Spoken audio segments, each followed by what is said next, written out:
In this video, we're going to talk about Israel, Jews, Charlie Kirk, Ben Shapiro, Benjamin Netanyahu, and essentially try to figure out who killed Charlie Kirk. So yes, this is going to be a really heavy and hot one. So let's get started with an interview between Charlie Kirk and Ben Shapiro, in which Charlie Kirk, as in many other videos that we're about to watch, he was, let's say, he talked about the idea of criticizing Israel. And this is the video, and take a look, pay close attention to Ben Shapiro's body language. Charlie, we've pushed back against the media on COVID, on lockdowns, on Ukraine, on the border, so maybe we should also ask a question. Is the media totally presenting the truth when it comes to Israel? Just a question, that maybe we shouldn't believe everything the media says, because I know I've been conditioned to ask a lot more critical questions over the last couple of years. So, Ben, some people would accuse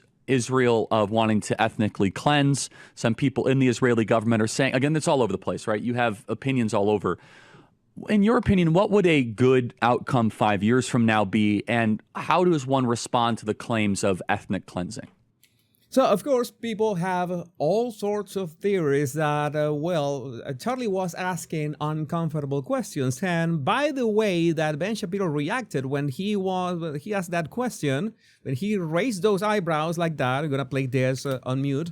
You can see he did that and then had this face after Charlie say, hey, why can't we just criticize Israel in some way? Then, that there are all sort of stuff online. But before we continue, I want to make some kind of a disclaimer. Maybe not a disclaimer, but get something out of my chest. I see online that when people talk about Israel or the Jews or even Bibi Netanyahu, they use these terms like interchangeably, like it doesn't matter if they're all the same, which is absolutely absurd. You could talk about Israel, you could talk about Benjamin Netanyahu as the head of state, and the Jews is a different term as well. You're talking about the people, all right? And when Charlie Kirk, this is important, when Charlie Kirk says, we could talk about Israel, it's obvious that he means the Israeli government or Benjamin Netanyahu. That's something that I thought at some point that was easy to understand. He didn't say, "Oh, we need to have a conversation about the Jews." No, that would sound really anti-Semite. But in this case, if you want to talk about the government, there's the problem because the people have little to nothing to do with the government besides sometimes trying to vote for it. And in our case in Venezuela, I'm going to make an example about me. I'm from Venezuela, and if you say Venezuela should be responsible, I have nothing to do with that because I assume that you're talking about the Venezuelan government or Maduro, right? Right? Because if you say Venezuelans, okay, you're getting closer to yours truly, but still, I am let's say an individual entity that who was born in Venezuela, but I could disagree with other Venezuelans, and I, of course, could disagree with my government. It's that simple, as I'm pretty sure many Jews disagree with Benjamin Netanyahu. That's simple. So when Charlie Kirk says, oh yeah, we need to talk about Israel, he means the government. He's not being anti-Semite. That is an important distinction because I don't know if Charlie was like me, but I don't trust any politician whatsoever. I have trust issues with politicians in general, nothing personal. It could be Bibi Netanyahu. It could be Nicolas Maduro. It could be Emmanuel Macron. It could be Donald Trump as well. I don't discriminate with my distrust of politicians. It's that simple. It's that simple. For me, it's equality for them all. But again, we have also videos like this one, which, it's like Charlie was asking more uncomfortable questions. I've been to Israel many times. The whole country's a fortress. When I first heard this story, I still had the same gut instinct that I did initially. I find this very hard to believe.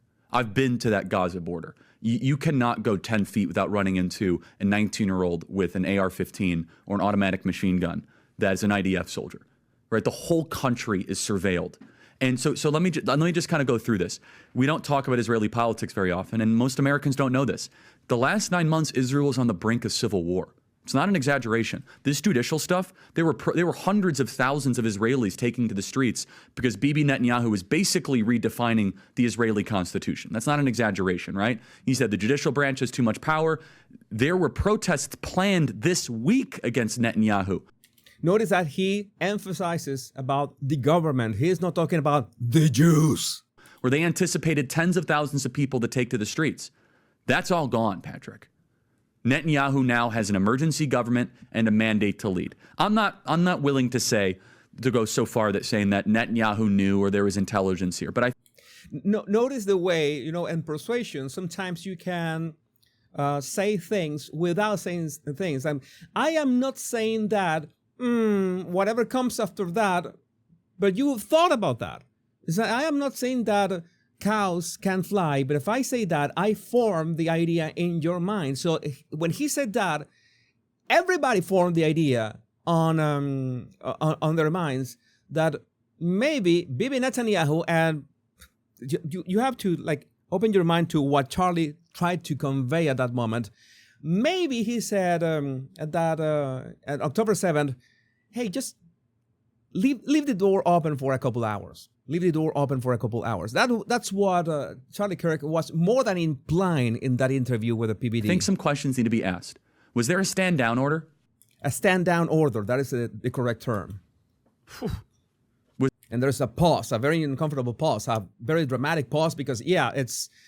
I'm not going to lie. I was not a political commentator at the time. I had nothing to do with politics. I was not talking about that. But when I saw the news, and I've always praised Israeli technology, and I said, how can this exactly happen if the country is essentially this mega vault that you cannot just open or violate or enter without being reduced to smithereens? Is there a stand-down order?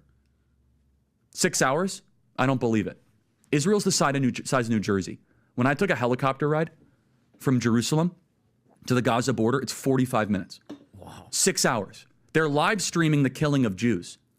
Did somebody in the government say stand down? That is a legitimate, non-conspiracy question. The whole... Well, the non-conspiracy, everything can be a conspiracy when you look at it long enough. But yeah, it was a legitimate question of many people because we trust that Israeli defenses are ironclad and have always been ironclad. How could this happen? I remember that there's one video from Konstantin Kisin. He explains, sort of explained on trigonometry how this could have happened because it's like Hamas just focus all their firepower in just a very specific point, and maybe that's the way that they could pierce through. Still, how come these savages? And it seems that Israel already had intelligence about the attack. Then how could this happen? Charlie was asking the same question that many of us ask ourselves that same day. Of course, we saw the videos of everything that happened. Everything was horrific, but the question remained. A legitimate question. As he said, a non-conspiracy question. But you know how it is. You know how is the internet. The whole country is the IDF. The whole country is. Yeah. And you're trying to tell me that they're going to concerts and kibbutzes and schools and buy... And there's this other video in which he was really, let's say he was asking for information. Not asking for information, some kind of explanation about Jewish donors and how these Jewish donors were, doing, let's say, lifting Marxism up. And Jewish donors, they have a lot of explaining to do, a lot of decoupling to do.